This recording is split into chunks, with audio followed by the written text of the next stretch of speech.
So let's get started here. So today's 10-minute tour is Chicago's 1933 World's Fair, Northerly Island, and the movies. And just a couple of notes here before we get started. The first of which is if you have been to my program, Fun and Games in Chicago and Hollywood, or it was previously called Hollywood's Open House, then a little bit of this is going to be a refresher for you, but don't worry, I have put in lots more information about the movies and its relationship to the World's Fair. So if you're seeing a little bit of things that you've seen before, if you've attended those two events, that's why. And the second thing to mention here is that today we were supposed to be doing our 10-minute tour, Cooley High, Boys in the Hood, and Burr Oak Cemetery. But if you've been following us on social media, you know that the snow has been so high that I've been unable to locate the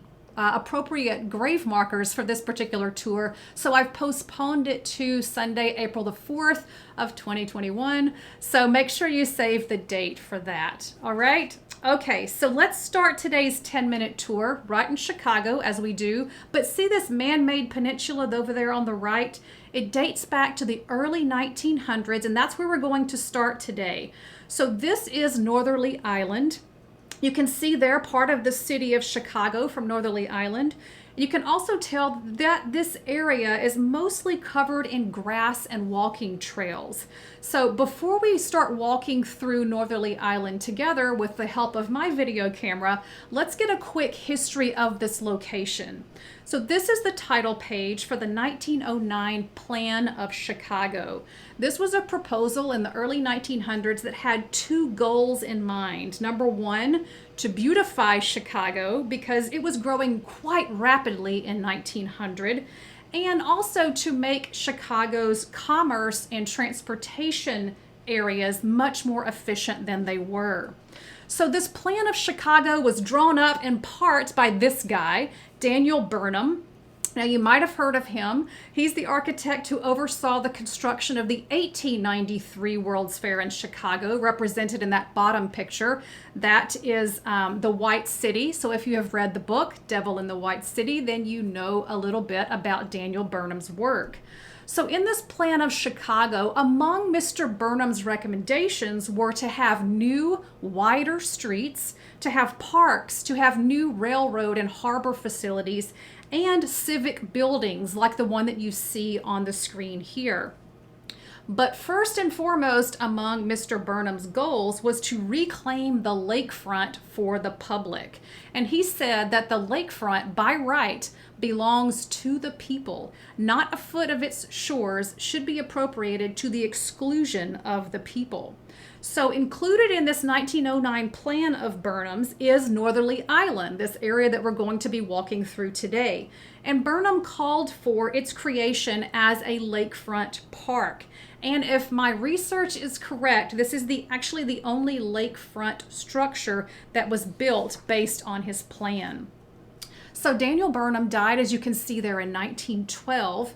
By 1916, his co-author of the plan suggested that the lakefront would be a pretty good location to build an airport serving the business district of Chicago.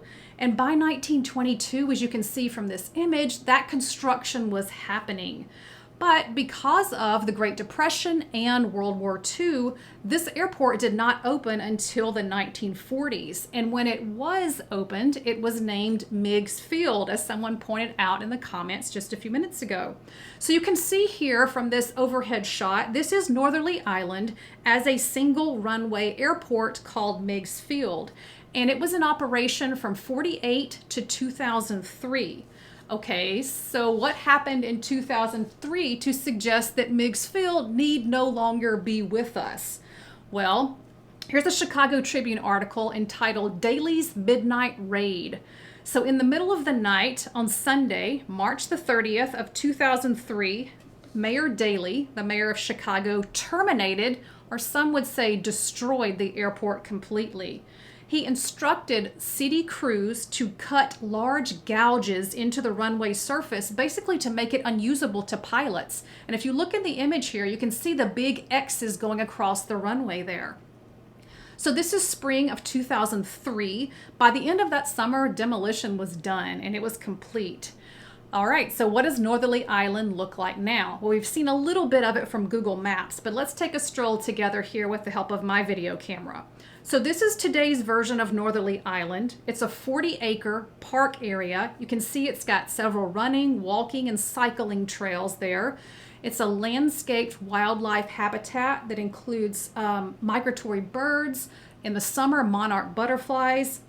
There are no dogs allowed at Northerly Island, and there are some statues and artwork that we're coming across right now. So these were inspired by Greek mythology, the story of Daphne, who is a woman who transforms into a tree, and you can see her arms are forming leaves here. These are also quite interesting because they are made of dismantled car parts. So let's keep walking around Northerly Island a little bit more here. There's also out here, which you can't see, an outdoor concert venue that holds about 30,000 people. And Chicago Magazine says that Northerly Island is one of the only places downtown where one can ditch the crowds, sit peacefully on the docks, and take in a view of the skyline. So as we're looking around here on the shores of Lake Michigan, we also know that there are more than 11,000 shrubs that have been brought in here, 400 trees. It costs $9.5 million to convert this area from what you saw as Meigs Field to what it looks like now when it opened in 2015. And as we're walking toward the end of this little trail here, you can also tell that there are some places on Northerly Island that are sort of off limits to the public, where this little chicken wire suggests that you shouldn't go any further. So it was a quite windy day when I was out here filming, and you can see the waves really hitting up against the rocks and the side there of Northerly Island. But this is really more like what Daniel Burnham's 1909 plan of Chicago intended for this man-made island. All right, I'm going to sweep my camera back over here. We're going to head back toward the city and give a little recap on our way. All right, so 1909, we know that Burnham was planning to erect this as a park space. 1925, it starts to become the site of an airport that doesn't open until 1948, lasts for about 50 years. And then in 2015, here is what it looks like. It's become a park again. But you notice that gap there between 25 and 48? So the 1930s, Northerly Island had another function completely, and I want to show you what it looked like. So this is Northerly Island in 1933, 1934. It was the site of the 1933 World's Fair. Lots of exhibitions, lots of buildings built there. So the theme for the Chicago World's Fair was, as you can see at the bottom down there of the poster, a century of progress. So the theme for this World's Fair was technological innovation. If you were a visitor, you would have seen the latest in automobiles, in rail travel, in architecture. There were even like cigarette smoking robots at this Chicago World's Fair. But if you were a visitor, you would have also perhaps experienced a little bit of Hollywood. So that's what we're going to look at in the next little bit here, is 4 connections to Northerly Island and the 1933 World's Fair. The first of those is this woman, Sally Rand. So Sally Rand is an American burlesque dancer who was famous for this dance she's doing on your screen now, the fan dance. And while dancing, you can see that she's manipulating these ostrich feathers to both kind of reveal and cover her body at the same time. So she's right here in the Paris section of the 1933 World's Fair on Northerly Island doing her dance. And we also know about Sally Rand that she was an actress in several Hollywood movies, both before the World's Fair and after the World's Fair, like those that are shown on your screen here. So there's one connection, Hollywood and the Chicago World's Fair with Northerly Island. A second one is this. So this is a young Judy Garland, right, in The Wizard of Oz. She also performed in 1934 at the World's Fair. Before she changed her name to Judy Garland, she was known as Frances Gumm. And here she is with her sisters, the Gumm sisters, in the vaudeville act that they performed in well before the Chicago World's Fair. But in July of 1934, they performed at a nightclub on the fair's midway. And while there, they also performed, as you can see here, as you can see here from this article, at the Marlboro Theater in Chicago and the Oriental Theater as well. But you can see that the name of their act is misspelled. They're the Glum sisters there. And the story goes that while at the World's Fair of 1933-34, Judy Garland changed her last name from Gum to Garland. So, interesting connection there as well. All right, let's look at one more Hollywood star who is connected to the 1933 World's Fair and one particular location of this fair. So this is a panoramic shot of the World's Fair and Northerly Island and the lagoon you can see there in the middle. I know that's very small, so let's blow up a portion of this image and look closer at this area with the arrow pointing at it, Enchanted Island. So this was the kids section of the 1933 World's Fair. It was called a 5-acre kingdom of make-believe that provides thrills and spills for the youngest generation. So this is Enchanted Island from an aerial shot here. And this is right where we were walking a few minutes ago through my camera. So you have massive statues of elephants and scarecrows, lots of people milling about here. You have clowns. You also have all sorts of rides, roller coasters. There's a fairy castle. There's an art exhibit just for kids' arts. There were costume contests, big mountains you could climb. So it was a really popular attraction, this Enchanted Island. It had over 3 million visitors in 1933 alone. And it consistently got good reviews in newspapers and commentary about the fair. Now, obviously, this was targeted toward kids, but more than 70% of the visitors to Enchanted Island were adults who paid their 10 cents to enter. If you were a kid 12 years or under, you got to go in free.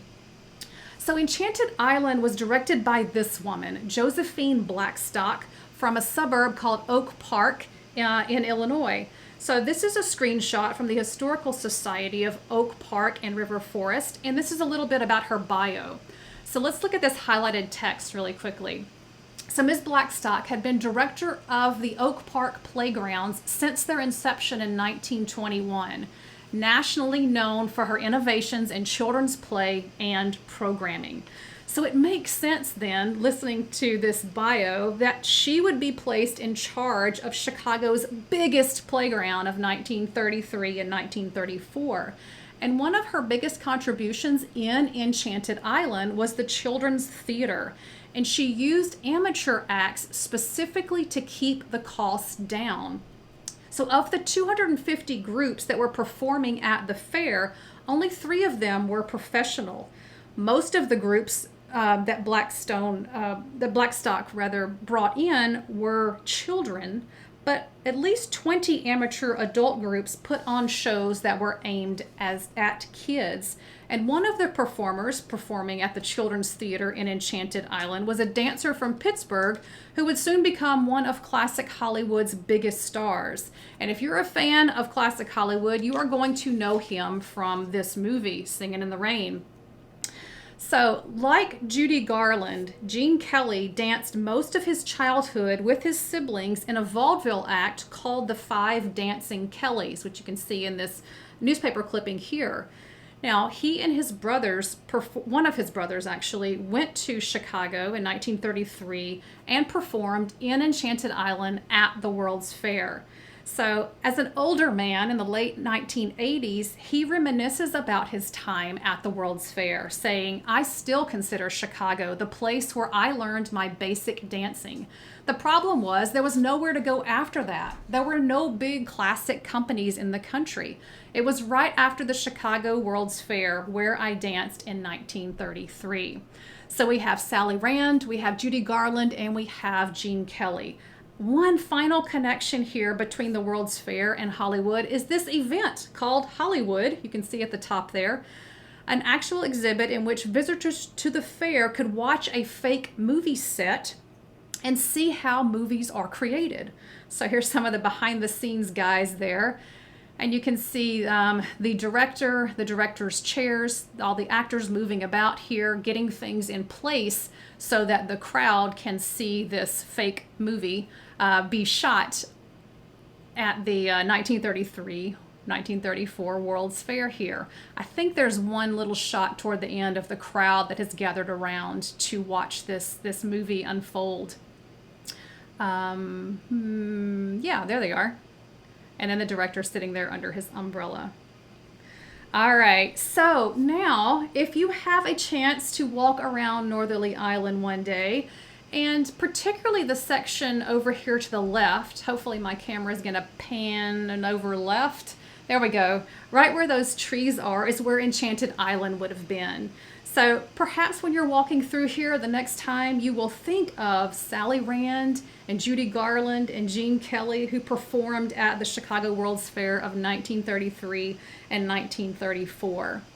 All right, so that does it for today's 10-minute tour. Chicago's 1933 World's Fair, Northerly Island, and the movies. And just one more reminder for those of you who stopped in a little bit late, we have moved Cooley High, Boys in the Hood, and Burr Oak Cemetery. That 10-minute tour will now take place on Sunday, April the 4th. So make sure you save the date for that. Thank you so much and have a great afternoon.